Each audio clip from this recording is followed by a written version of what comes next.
Welcome back to another episode of Marketing 100, where we're leading you through not one, not two, but 100 marketing ideas to help you grow your salon business. And today we have a topic that Kayle and I are very excited about. What are we talking about today, Kayle? I'm here to tell you why knowing your weakness is actually a strength. This is such an important thing. It's so crucial. And I think so many people are afraid of acknowledging their weaknesses, especially as owners or managers of salons. And it's actually something that's really important and humanizing. And I want to talk about it. So for us that don't have weaknesses, how do we deal with this? Well, if everyone is as stable and handsome as you, I guess this might be hard to relate to. But for the rest of us mere mortals, it's crucial. No, I love where you're heading with this. We all have weaknesses. And if there's any way to not just leave those in the wardrobe, but actually get them out and get some value out of them, I want to hear. As a salon owner, you're expected to wear a lot of hats, and it can also feel like you're not great at everything, but you also maybe don't want to be seen as not great at everything because you're leading people. That's normal. And trying to master everything is a waste of your time, honestly. You're not going to be good at absolutely everything, and it's really important to know what you're good at and what you're not good at. And it's actually one of the smartest things you can do to acknowledge those things. Here's why. I'm going to give you a short list of things that are very important to know your weaknesses at so that you can be more strategic about the way you do them. I'm going to burn through them real fast. Let's get into it. Number one, you can hire and you can outsource more strategically. If you know that inventory management stresses you out and it's something that you struggle with, or if you're not super great at managing social media, you're more likely to waste time on it, spend a lot of time doing those things and kind of spin your wheels. Knowing that that's a weakness of yours leads you to the decision, maybe I should not be doing this. Maybe I should outsource this to talent in my salon who's better at it. Maybe when it comes to social media, you have somebody who's extremely good at that. Maybe they can be in charge of your social media for your salon. Obviously, set up parameters for it and that kind of thing. But that way, you're not spinning your wheels on it. You're delegating it to somebody who's already good at it, is going to make it better, and you're not wasting your time burning yourself out. Maybe when it comes to inventory management, you have a manager or a front desk person who's really good at it and has the time to do it. Maybe it's important to delegate that to them so that you don't waste your time doing that. And instead, you can focus on big picture stuff. Let's move on to number two. You can stop wasting your time on all the wrong stuff. We kind of touched on that. Maybe you're amazing behind the chair, but you're not super good at admin work. That's okay. Recognizing that structure, it helps you plan better. It helps you be better at running your week, running your day, and everything else that you're doing. So more time with clients, less time wasting your time on the bullshit.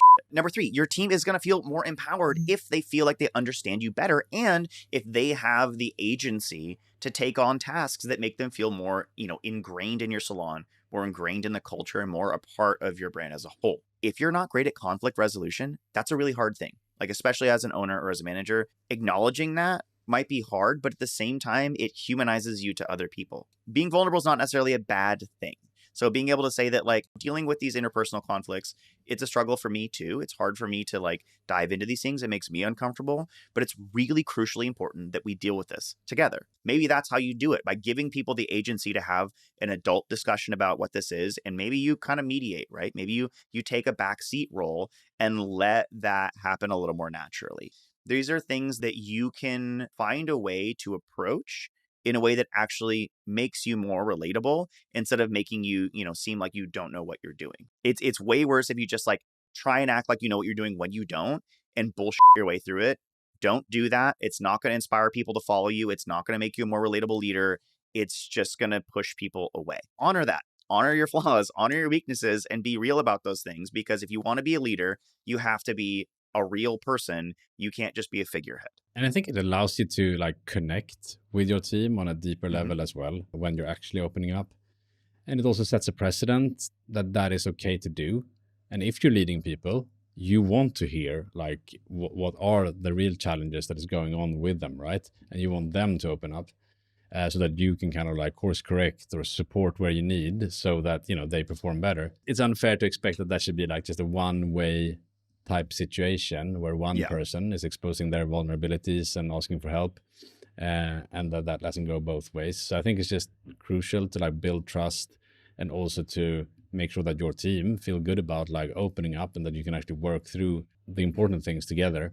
Or the risk is also that they get quiet, right? And they try to look as they understand what's going on, and then you figure out in a more costly way that they didn't understand what was going on. Let's go to number 4. This is really important because it allows you to invest in growth where it counts. You can focus your efforts on doing something that you're good at and you can contribute more value to than if you were to try and do a bunch of other things that you're not. If retail sales are a weak spot for you and it's really hard for you to get people on board, maybe it's time to, like calling back to what Jenny said a few weeks ago, schedule a product knowledge class and have somebody who's extremely good at educating come in and teach your team how to use those products. An educator is going to be better at educating and getting people on board with education than you are if it's not your strong suit. These are things that are actually really easy to action upon. You can call your rep. You can schedule a PK class. You can have them come in. You can ask them how you can partner with them better to make this work. You could be honest with them and tell them, hey, I'm not super good at like getting my team on board with using product.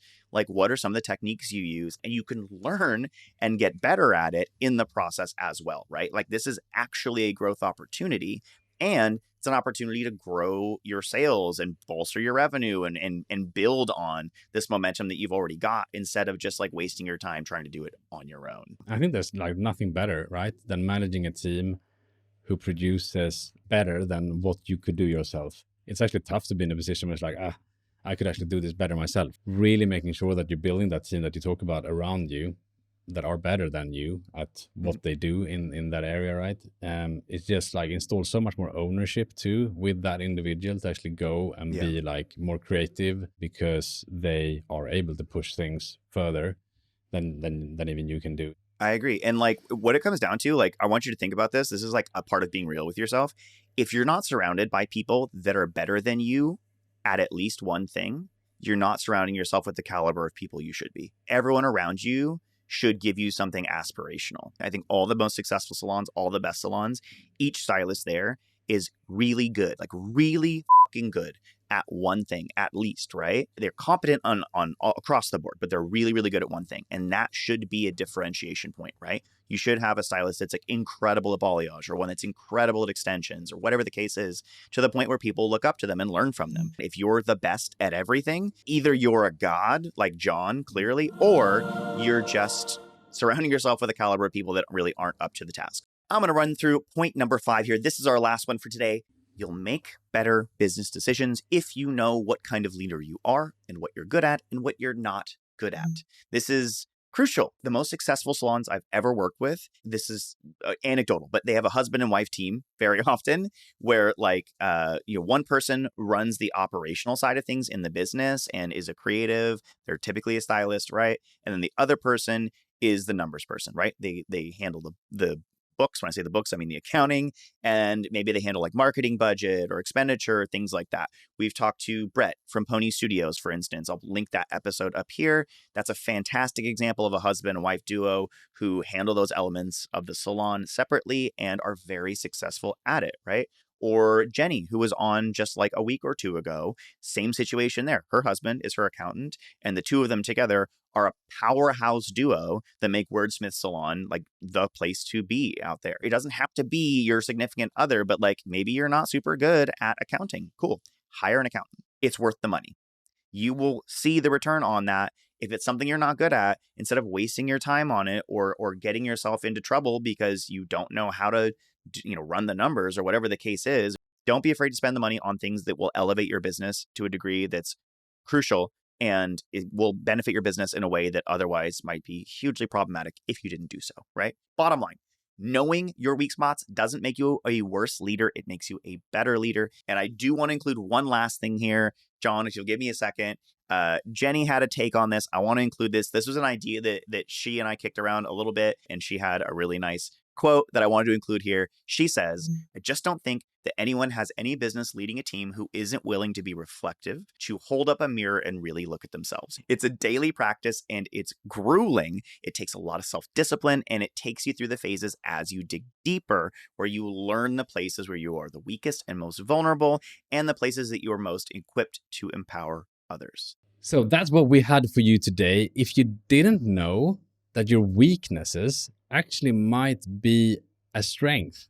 Thanks, Kayle, for walking us through that. I think that's very insightful. And I think it's actually like empowering because we all have weaknesses sometimes we don't want to admit, sometimes we have embraced them, we understand them. Maybe we still need more of a journey to kind of continue to uncover what they are.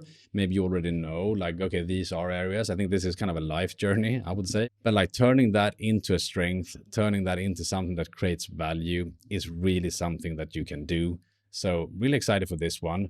I hope also you got some value out of this session. From everything that we talked about today, we're going to leave more links in the description to where to go to find relevant resources about what we're talking about today. Next to that link, you'll find a little special link, which is a link to Mangomint, which is our Salon software of choice. And if you sign up using that link, you'll get an extra month for free. It's on us. You're going to love it. And we look forward to seeing you inside of an upcoming episode.